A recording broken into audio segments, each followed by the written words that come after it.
What is going on, guys? My name is Kenji and welcome back to my channel. Hopefully it's not the first time you're watching one of my videos, but just in case it is, I'm a doctor working in London. And guys, if you're watching this video, it means the channel has finally reached 50,000 subscribers, which is unbelievable and blows my mind. I honestly think that when I reached 1,000 subscribers a couple of years ago, that was incredible. Then I reached 10,000 and that was insane. And now being at 50,000 and halfway to 100,000 is absolutely like just mind blowing. And I want to take a second to thank you guys so much from the bottom of my heart. No matter when you joined the channel, whether it was last week or 5 years ago, thank you so much for watching all of my videos, liking my videos, subscribing to the channel. Everything that you guys do really helps us achieve the goal of this channel, which is ultimately to inspire as many people as possible. Ever since I started making videos on this channel, around about 5 years ago now, for such a long time, that has been the #1 goal of the channel, and I promise you we will continue to do so many amazing videos are coming your way, telling you guys more about my life as a doctor and the whole entire journey. So to celebrate reaching 50,000 subscribers, I want to do a little Q&A. So over on my Instagram, I asked you guys a bunch of questions about things you want to know so far, having been a junior doctor for the last 6 weeks. So let's go ahead and get right into it. We have a bunch of juicy questions here to answer. So the first question is, do you actually have any time left for your hobbies? Now, a really good question. I know a lot of people probably wondering this, you know, when you become a doctor for the first time, there's this general kind of idea that becoming a doctor means that you have no more time left in your life. You'll be working crazy hours, doing night shifts, doing on-calls. And although that is largely true, I do want to tell you guys that you do still have time for your hobbies. Like, don't get me wrong, I'm still seeing my friends on weekends. I'm still going to the gym every other day. But the difference is that now when you actually have a full-time job, when you're working, you know, 9 to 5 or working 12-hour shifts as a doctor, it is much harder to fit in the hobbies that you would normally do, you know, in your day-to-day life as a student. It's much harder to fit those hobbies in now as a doctor, just by virtue of the fact that you're spending a lot of your time commuting to the hospital, being in hospital and coming back home. And even when you come home, a lot of the times I immediately go to my sofa because of how tired I am of going through the whole entire shift. So simple answer being, you do still have time for your hobbies. It's just a bit harder and you have to work that bit harder to make sure that you actually are still able to keep up with all of your hobbies. But great question you asked. The next question kind of following on from that is, has time management become harder and how much in advance do you have to plan life stuff? Another great question. And as I mentioned, time management is definitely a lot harder because you are in hospital so much. And in terms of, you know, planning things in advance, oftentimes I have to plan things with my friends in particular weeks in advance. The reason being is that when all of your friends are now working full time, and when you only have 2 days a week on a Saturday or Sunday, sometimes you don't even have that because you work weekends. But if you only have 2 days a week to actually get all of your stuff done that you need to do, like seeing your friends, seeing your family, looking after your health, and your friends are doing the exact same thing, it's much harder to line up your schedules and make sure that you have time to meet. When we were all medical students, the assumption is that we all had a bunch of free time lying around, apart from when we had exams. So when you wanted to meet a friend, you'd literally just call them up and be like, you know, hey, when are you free? Or you'd post in the group chat and say, are you guys free tonight or tomorrow? But that changes when you're a doctor and when you all have different schedules and you're all working full time. You definitely have to plan things at least a week in advance, ideally 2 or 3 weeks in advance, which is such an effort. And becoming this full-time adult, it still feels so weird, honestly, trust me. Another great question is, now you've achieved such a milestone, what would you say to those losing hope or being stressed out? I want to say to you guys, I know it's difficult. I know that when you're stressed out and you're lacking motivation and you have so much going on, it can be really hard to see the end goal. Now that I actually am a doctor, I know exactly what you guys are going through because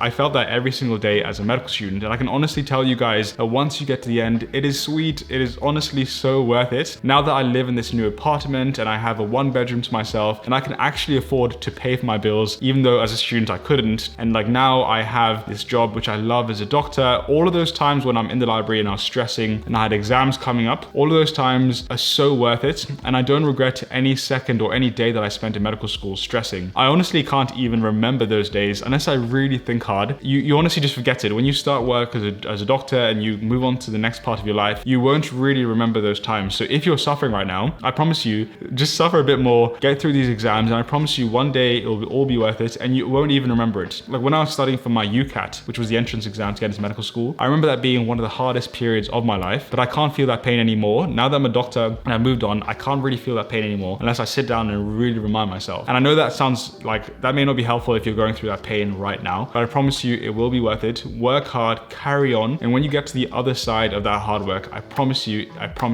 it will be worth it. Next question is, what is the most fun thing and worst thing of being a doctor in the UK. So the most fun thing is just now having responsibility and now actually being in the hospitals and really feeling as part of the medical team and honestly making a difference day to day in your patient's life. There is nothing that feels better than treating a patient and seeing them get better and hearing the thanks and the praises they give you for actually having that impact in their life. The worst part about being a doctor, probably the lack of flexibility in your time. When I was a medical student, I could literally wake up in the morning and be like, I'm not really feeling well today. I have a small headache, and be like, screw it, I'm not going to placement. I'm going to stay in bed and play Xbox and go hang out with my friends. And I could do that because I had no responsibility. The worst thing about being a doctor now is that whether you like it or not, whether you feel like it or not, when your alarm rings at 6:45 a.m. in the morning, your ass has to get out of bed and go to the hospital. There is no question about it. When I see medical students with us on the wards who, say they have teaching to go to at midday and they get to go home at 12 o'clock, I am so jealous and I really miss that free time that I had as a student. So I promise you, if you're a student, enjoy your time. It may be boring, there may be nothing going on, you may have exams all the time, but at least you have your time. Enjoy that slow time. I know sometimes, especially when I was a medical student, I really wanted to be a doctor and I was so looking forward to it and time was passing so slow. But I promise you, enjoy that time, because when you become a doctor and you have to get up at 6:45 every single day, it definitely will be a hassle, I promise you that. So that's probably the worst thing about being a doctor so far. Next question, which is really juicy, which I really do like, is has it been anticlimactic at any point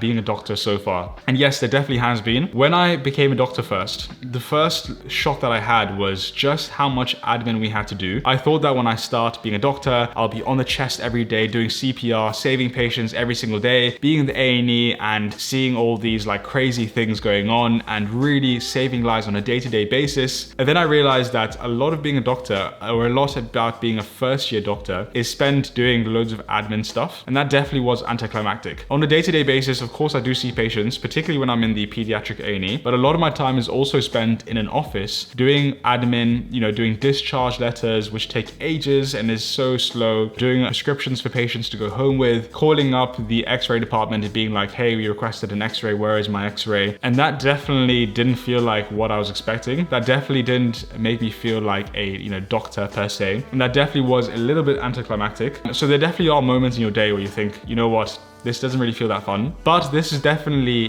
trumped by the fact that there are days during your week where you will feel like a great doctor, where you will help patients and you will contribute to saving a patient's life. It definitely is like anticlimactic points in your day, can't lie, but it is superseded and made to feel much better by the fact that there are points in your day where you do feel like I am making a difference. The next question that we have is, what was more challenging, getting into medical school or qualifying as a doctor? And that is a fantastic question. If I honestly think about it, I'd probably say, completely honestly, the hardest part was probably getting into medical school. But they're kind of different types of stresses. When you are getting into medical school, the stress is, this is my life, this is my career, I really want to become a doctor. If I don't get into medical school, I don't know what I'm going to do. And that is incredibly stressful. And don't get me wrong, qualifying as a doctor was also equally very stressful, all of the final exams that we had to pass, all these constant exams that we had every 2 months, they were really hard exams to pass in order to become a doctor. But it's a different kind of stress.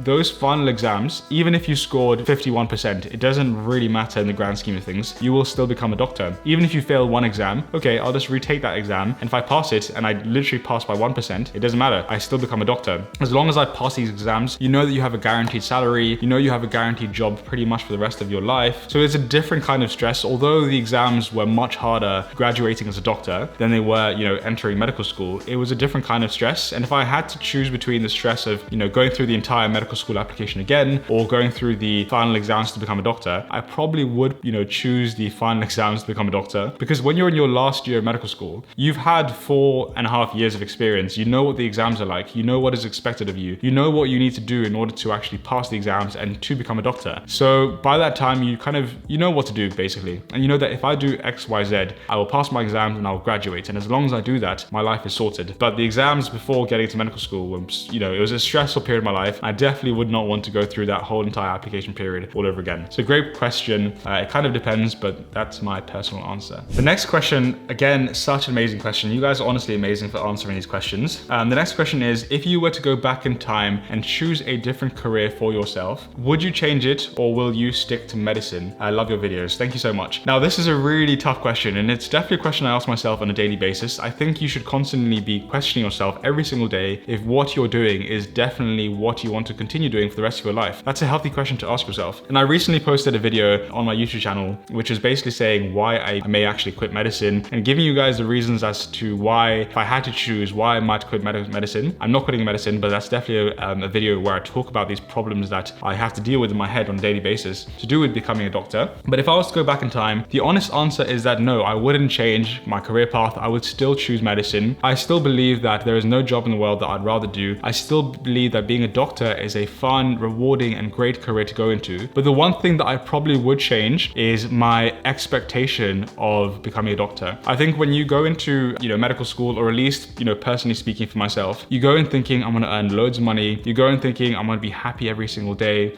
You go in thinking that it's a sustainable career that you can do for your whole entire life, and that, you won't be too stressed out and you will have time to see your family all the time. That expectation is what I would change. I would do more research into what it's actually like to be a doctor. I would do more research on the pay of doctors. I would do more research on how much stress they go through. I would do more research on, will I actually be happy with this lifestyle when I, have a family one day, and, maybe which specialty would be right for me when I actually graduate and become a doctor. Those are the questions that I'd ask myself, and the answers to those questions would probably be different going into medical school. That's the reason why I made that video talking about the kind of downsides of being a doctor. I think it's super important for all of you guys to know, especially if you're applying to medical school or maybe as a medical student, that this kind of idea that we have of being a doctor is not as amazing as we think it is. Don't get me wrong, it is an amazing job, but we go into this kind of career thinking that it's, there's no downsides to it, that there is no disadvantages. But of course, with every single career, there are disadvantages and there are downsides. So I would still choose medicine, but I would change my interpretation or my expectation of what I think life will be like when I finally graduate. And I also would probably a lot open to trying out different things as well. For example, when I started medical school, I decided to try what it might be like to become a YouTuber and make YouTube videos. And that had a great impact on my life and has changed my life forever. This YouTube channel in particular has changed my life completely forever. So I would go into medical school thinking, I do want to become a doctor, but let me also try out different things. It might be nice to have some more money coming in. It might be nice to maybe have a different, career or side hustle, because that might also be very fun to do on the side. So I think I definitely would go back in time and do the same thing, but also think about other things that I may want to do in addition to medicine if I feel like it, for more fun, to help people as well, which is kind of what I did in terms of YouTube. So great question. Let's move on to the next one. The next very philosophical question that we have is, what is the one thing you wish you knew growing up about what you would end up doing career-wise? And what is the one lesson you would tell yourself about your career decision? Such a good question. What I would probably tell myself is not just to think about what job looks cool and what job looks fun, because medicine looks cool, it looks super fun. And a lot of people go into medicine because they think it has status. Medicine is it's one of those degrees that comes with a lot of status in society. You go in thinking that it might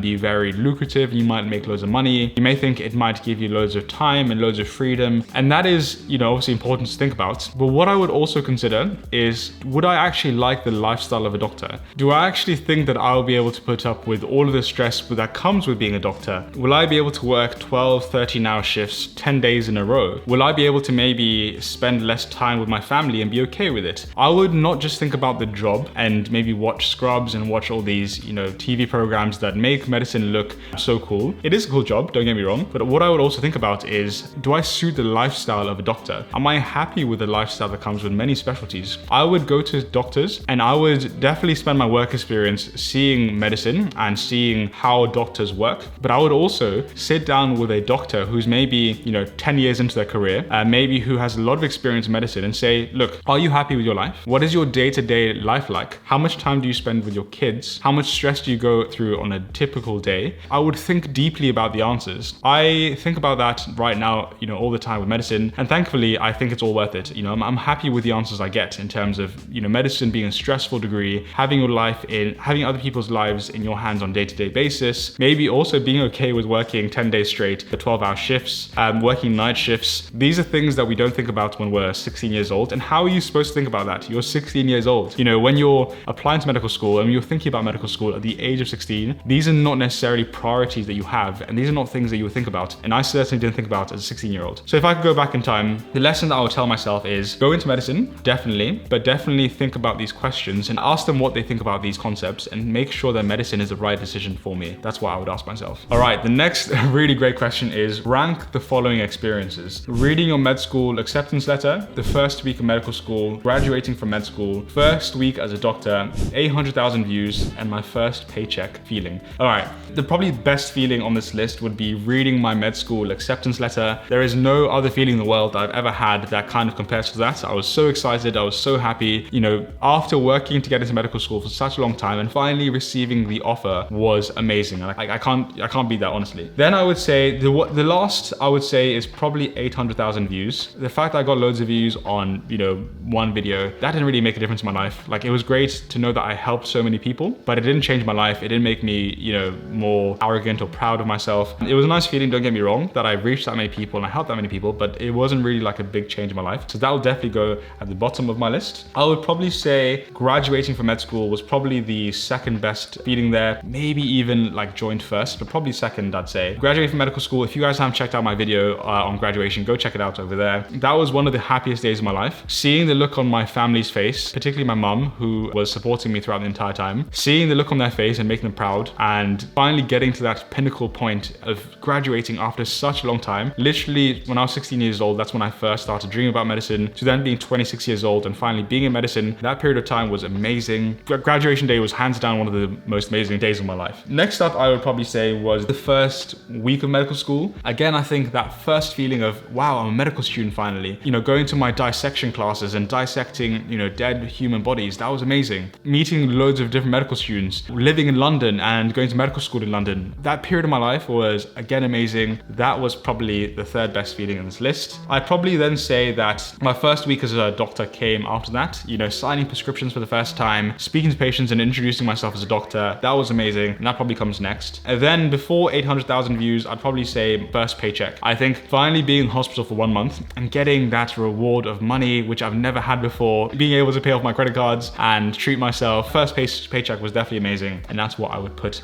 as my second last best feeling. But great question. This question has been asked so many times on my Instagram, on Twitter, and it's a great question. So with so many doctors leaving the NHS, do you see yourself staying or moving abroad like Australia? And I want to say, before I say this, take my answer with a huge pinch of salt and don't hold me to it. I do see myself staying in the NHS for at least the next kind of maybe 7 years. I do see myself, you know, definitely completing my foundation years of training. I definitely see myself maybe doing an F3, like an extra foundation year to, you know, get a bit more experience in certain areas of medicine and locum for a bit and be a bit of a locum doctor for a year. Then I do see myself definitely specializing in the UK. I don't see myself specializing in any other country at all. I think my roots are here, my family's here, well, some of my family's here, my friends are here. I know the system. I do want to, you know, return the favor to the NHS for helping me train and become this doctor that I am today. But also, I do think it'd be cool to just go to maybe somewhere like Australia for 6 months and just see what life is like working there as a doctor, just purely for ability to see the differences in medical systems, and also just seeing what life is like in a different country as a working professional and working as a doctor. I think that would be super, super cool. And also just being on the beach. I've always wanted to travel to Australia and live in Australia. So I think that would be really cool just to live in, you know, somewhere sunny like Brisbane. But then again, as I mentioned, I do see myself coming back to the UK, and who knows where I'll be once I am a consultant, who knows where I'll be once I'm fully trained. I actually have no idea. It might be at the NHS, it might not be. Maybe I'll move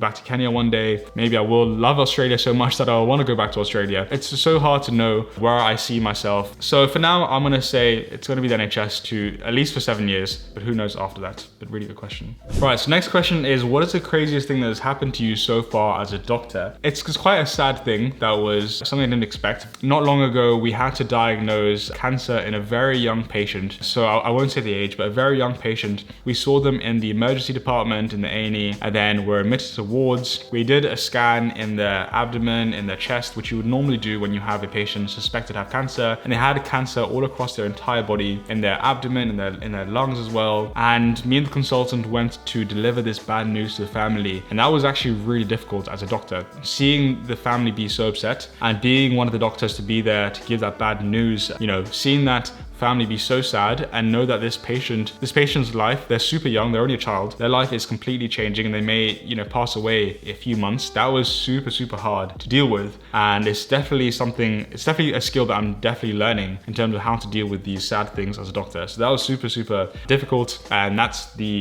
something that has happened to me recently. The next question is, which post did you choose for your FY1, FY2 period, which is the first 2 years of being a doctor? And which specialty are you planning to do in the future? So I went on to the first part of the question. You can check that out in my video linked above. In terms of what specialty I'm considering, it's so difficult. It honestly changes on a day-to-day day-to-day basis. The first, probably the top specialty I'm considering right now is dermatology. I think dermatology is a really, really interesting and amazing specialty. The reason being is that it's a very special specialty. Patients who have a dermatological condition don't suffer once, they actually suffer twice. They suffer once from the actual condition itself, but they also suffer twice, which is because, it's on your skin. You suffer from a public perception. You suffer from going out in public and people looking at you and maybe judging you. But when you have, let's say, a heart condition, you're the only one who knows about it. So you're the only person who suffers on the inside, but no one else knows your heart condition. But if you have a skin condition, because it's on the outside of your body, you suffer from the condition itself, and you also suffer from public perception. So that's probably the top thing that I'm considering right now.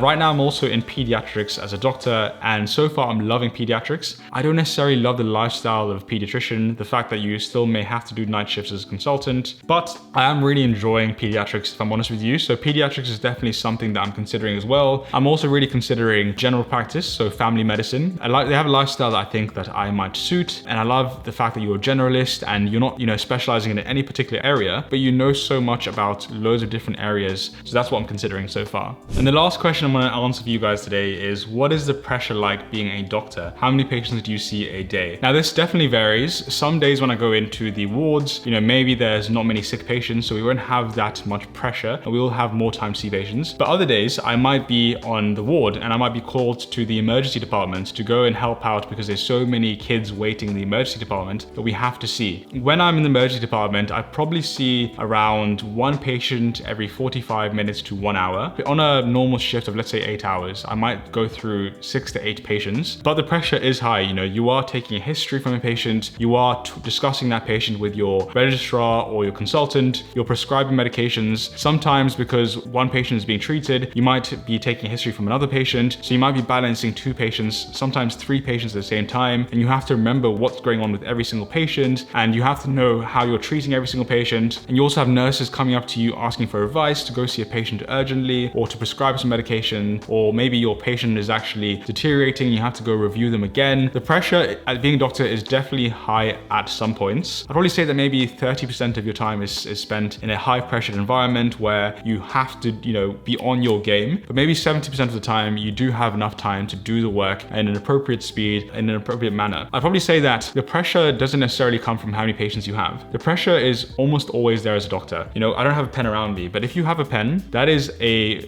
very quick way of making a mistake and killing someone. As a doctor, if you prescribe medication, you have to be very careful with that decision. The decisions you make on a daily basis as a doctor have consequences. They may either help a patient or they may not help a patient and make a patient worse. So the pressure comes with every single decision you make as a doctor, and that is, just something that comes with the job. But I can definitely say that it's something that you prepare for, it's something that you're trained for. There's a reason why medical school is 5 years. And even as a doctor, you always have seniors who you can constantly ask and refer to for advice or for help when you're struggling. So although the pressure is high, firstly, you are trained for the job in a very good way throughout medical school and also on the job as a doctor. And secondly, you always have seniors there to help you and support you. And we're going to leave this Q&A on that. It's been probably a very long time. I've probably been recording this for about half an hour now. But I want to end this video here by, again, thank you guys so much. YouTube has absolutely changed my life. I love that I can, engage with so many of you. I love that I meet you guys in person every now and again when I'm shopping in Tesco. But I love the fact that I'm able to still make videos to this day, which is hopefully helping you guys out in some way or form. Thank you guys so much for watching. Before you leave, here are a bunch of videos on my channel which you might want to watch and check out. Make sure you like the video down below. Make sure you're subscribed as well, guys, with the notification bell turned on so you never, ever, ever miss another upload. Thank you guys so much for watching, and I'll see you on the next one.